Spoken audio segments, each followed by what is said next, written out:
And so we'll just start off with an opening statement from Coach. We just finished up the NFCA Division One Leadoff Classic, and just as an added note, Abby Carr was selected as the All-Tournament team after throwing 10 and a third innings and posting a 1.35 ERA as well as hitting her first career home run.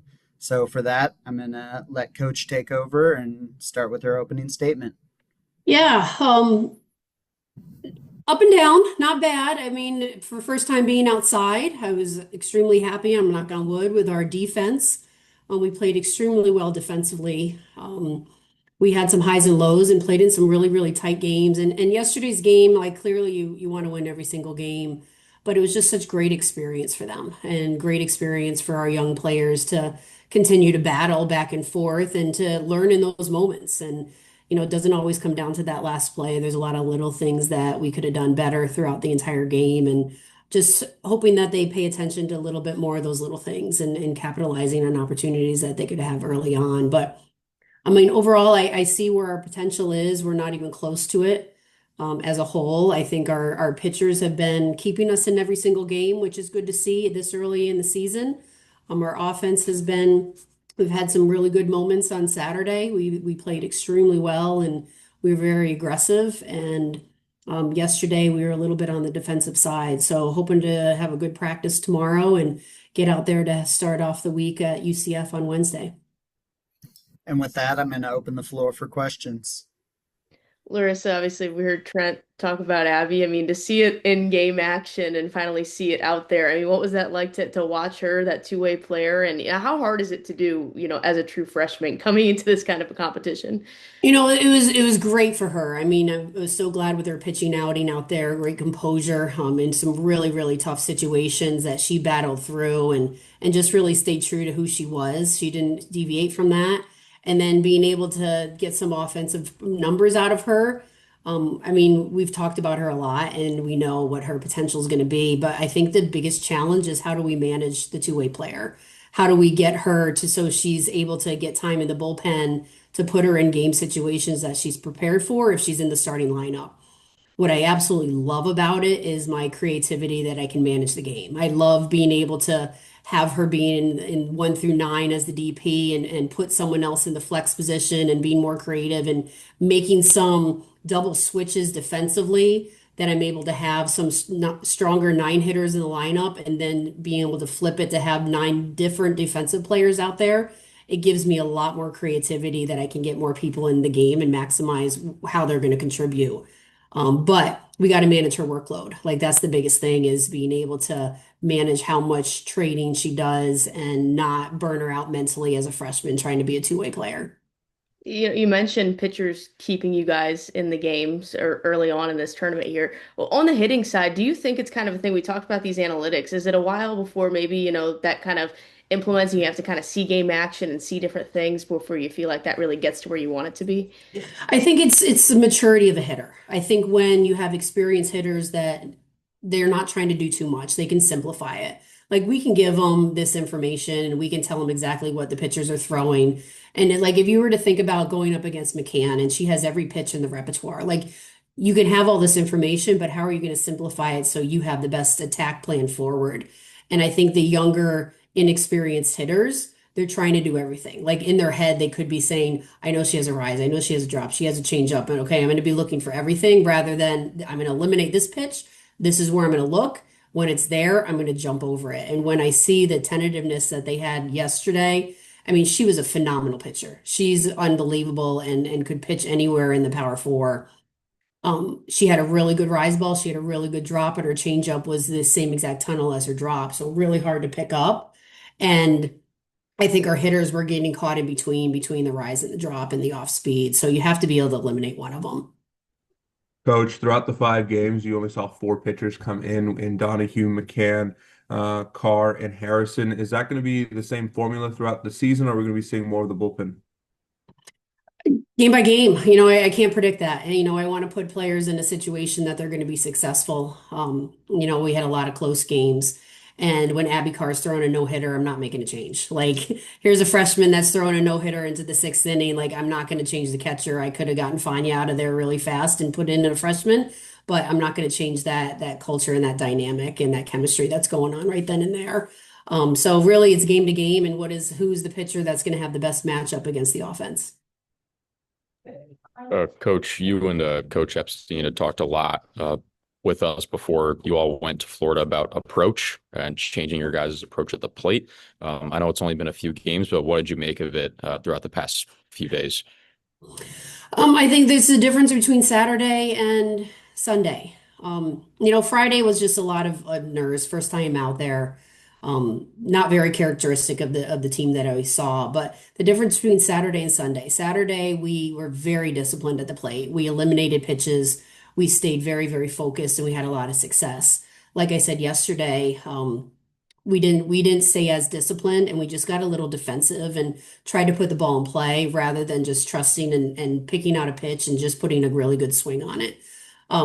So I think it's again, it's a process. Like when you have a new hitting coach that takes over, and I learned this when Chris Malvo was our hitting coach back when I first started.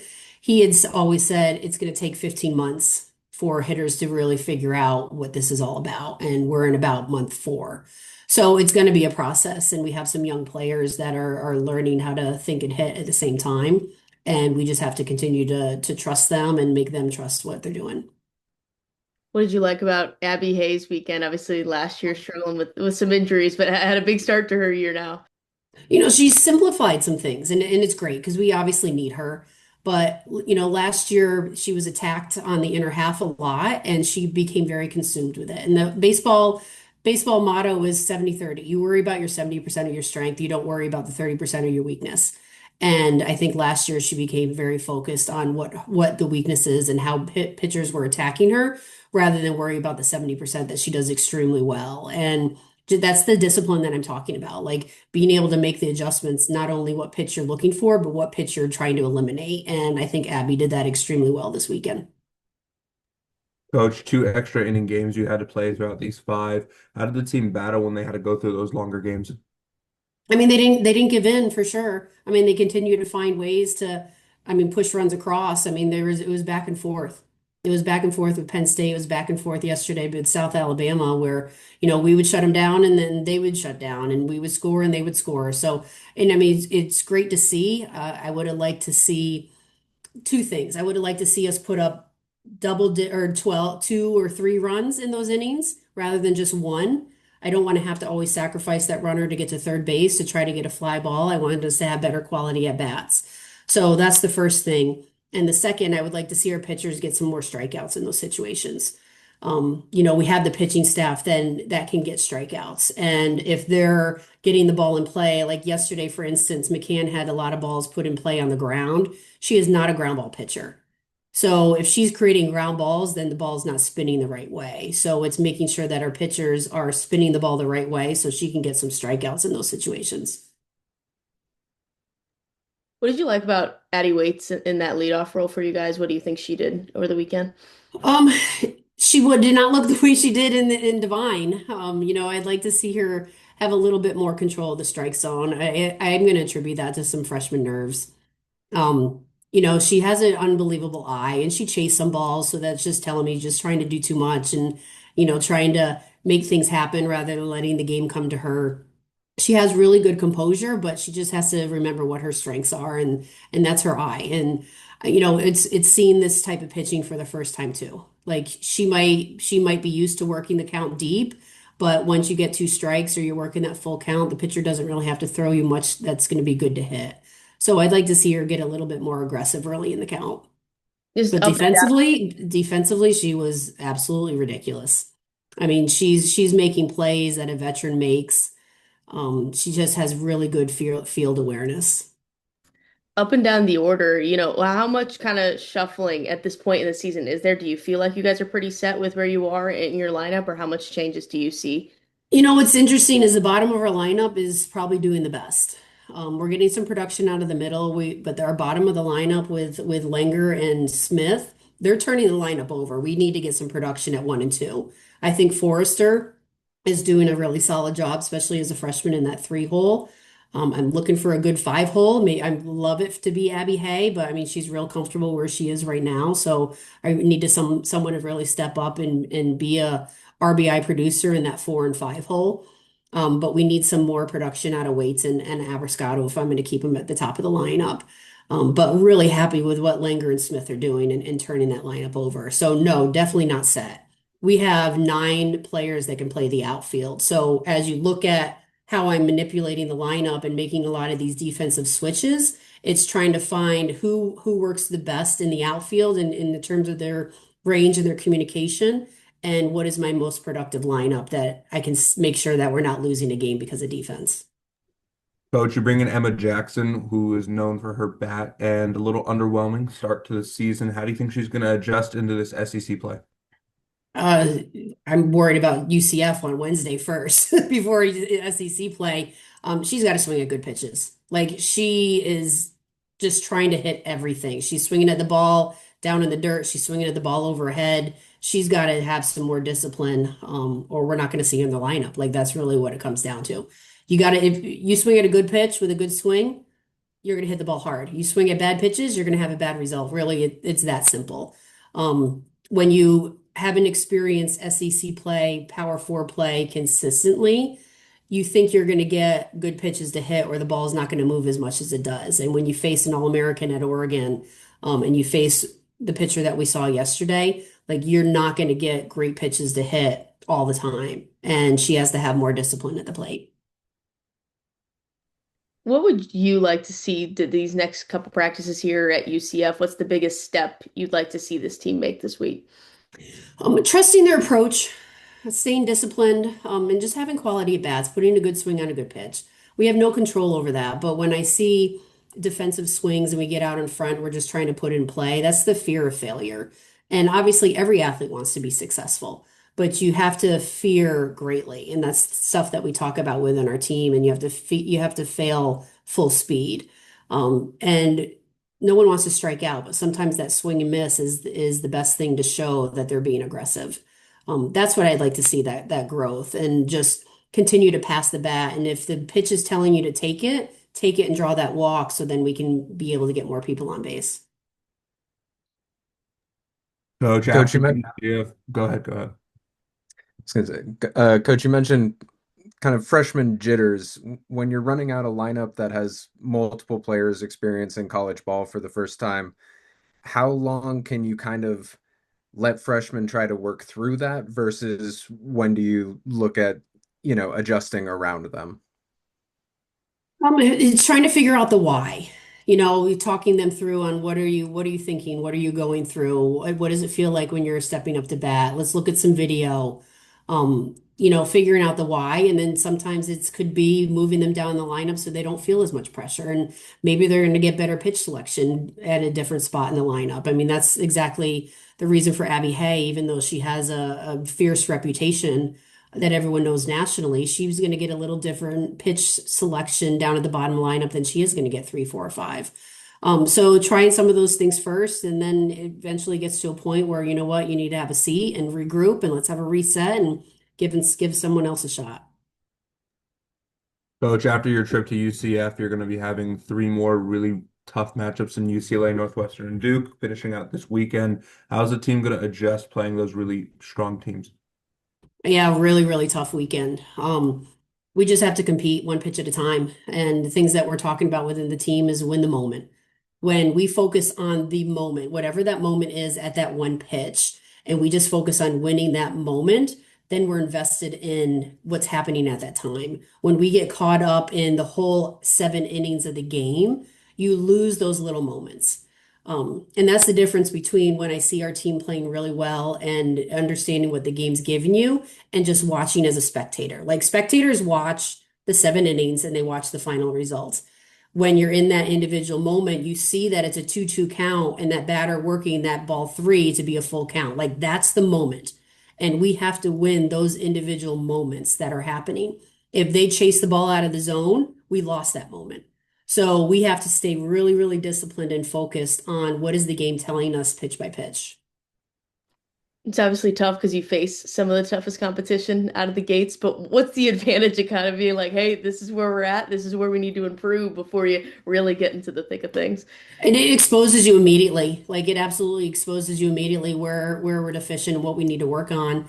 I would much rather know now on February 9th than not be exposed until March. Like then your team is scrambling and saying, well, why didn't we know this ahead of time?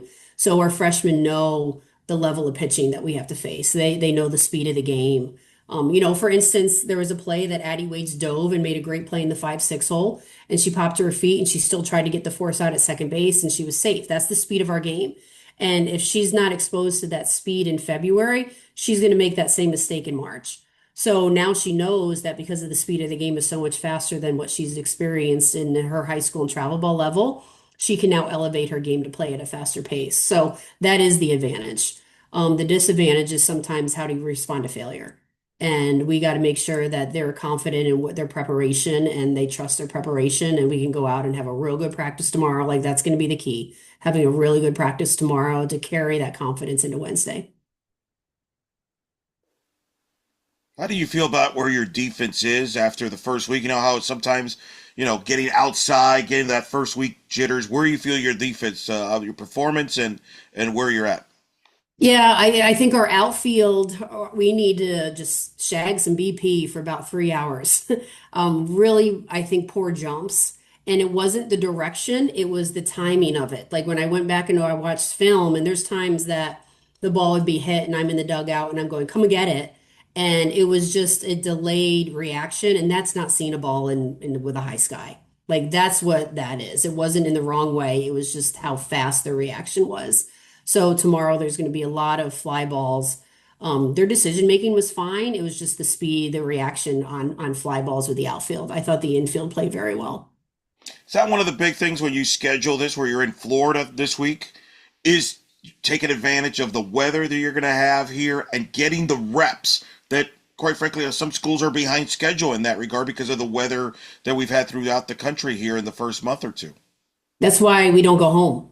Like that's why we stay here the entire time, that we're able to get 3 practices in outside in great weather rather than go back home and be in Divine. We've been in there for 6 weeks. Like we don't need to go back inside and have balls hit the ceiling. Like we need to see a high sky. We need to be on dirt. We need to get a routine. We need to be really, really comfortable. You can see a big difference with teams that you face that have seen live pitching have balls on dirt versus ones that haven't. Like it's just that trust factor, and you can just play fluidly when you have that confidence in it. You mentioned earlier that Abby looks comfortable where you're hitting in the lineup.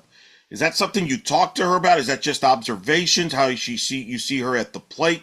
Because, ideally with her power, you like to see her in the middle of the lineup. But on the other hand, if it's working where she's hitting, you don't want to tinker with that, right? That's kind of the Right. balancing act. And it was all January, and it even started in the fall, but it was really all January on her just understanding her bread and butter. Like what does she do really well? What pitches should be looking for? So she's much more confident in that. So then her conversations right now aren't panicked. It's not, well, this is how the pitcher is attacking me. What should I do? It's this is what I'm going to be looking for, coach. Like it's much more relaxed and confident, which I call it like a mature conversation. Like it's a very mature hitting conversation rather than it being reactionary. The more confident she gets, the more she's going to trust being put in those situations that I can start building her up to be a 4 or 5 hitter. It also helps that she has a freshman with Sid Forrester, that is an extremely confident hitter, and she's very carefree, which helps. Like, so that personality really helps Abby feel much more comfortable. And then making sure that Abby's being surrounded by hitters, so then it's not the only hitter that the opposing team is trying to avoid.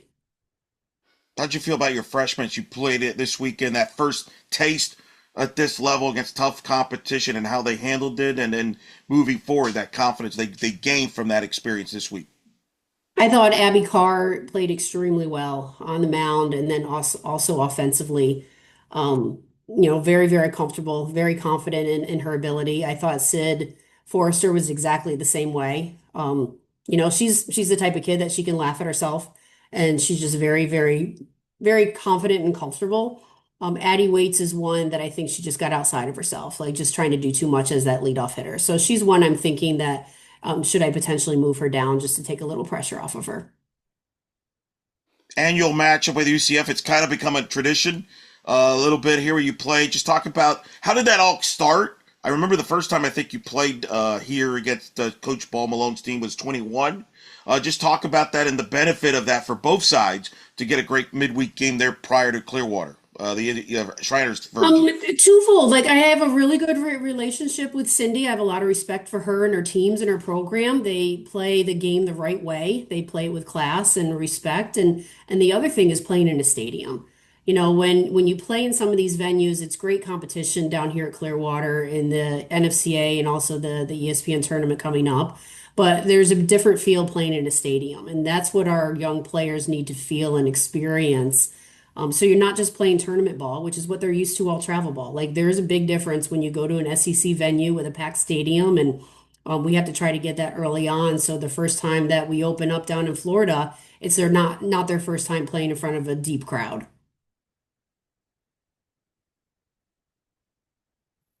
Any other questions for Coach?